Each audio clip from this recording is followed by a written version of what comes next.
போன வீடியோவில் மன்னிக்கலைன்னா என்னென்னலாம் நடக்கும்னு பார்த்தோம். ஆனால் எப்படி மன்னிக்கிறதுன்னு பார்த்தோமா? அதான் இந்த வீடியோவில் பார்க்க போகிறோம். How to forgive others. அதுக்கு முன்னாடி ஒரு குட்டி கதை பார்க்கலாமா?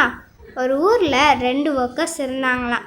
அந்த 2 ஒர்க்கர்ஸுமே அவங்க பாஸ் கிட்ட போயிட்டு, எங்கள் வீட்டில் ரொம்ப கஷ்டம் பாஸ், எங்களுக்கு கொஞ்சம் காசு கொடுங்க, நாங்கள் திருப்பி கொடுத்துட்றோம் அப்படி சொன்னோடனே அவங்க பாஸும் கொடுத்தாங்களாம்.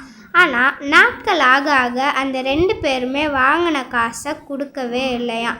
அதனால பாஸ் அவங்க 2 பேரையும் கூப்பிட்டு, ஏன்பா நீங்கள் இன்னும் காசு கொடுக்காம இருக்கீங்க அப்படின்னு கேட்டாராம்.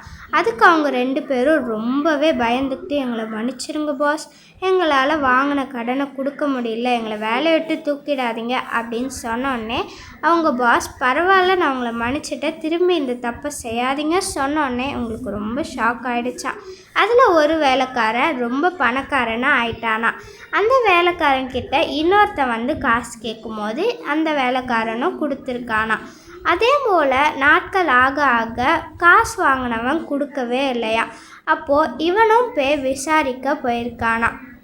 யார்? இந்த பணக்காரன். அப்போ இந்த பணக்காரன் போய் விசாரிக்கும் போது அந்த ஏழை சொல்லியிருக்கான், என்னால் இவ்வளோ தான் கொடுக்க முடிஞ்சது அப்படி சொன்னேன்னு ரொம்ப கோபமாக ஆயிட்டானா.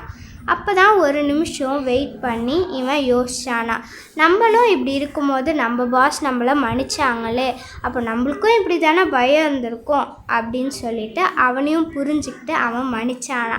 அந்த மாதிரி தாங்க நம்ம ஏசப்பாவை எவ்வளோ அடி அடிச்சிருக்கோம், ஆனாலும் அவர் நம்மளை நேசித்து ஏற்றுக்கொள்கிறாரு, மன்னிக்கிறாரு. அவரோட பிள்ளைங்க நம்மளும் மற்றவங்கள மன்னித்து அரவணைச்சிக்கணுங்க. தேங்க்யூ.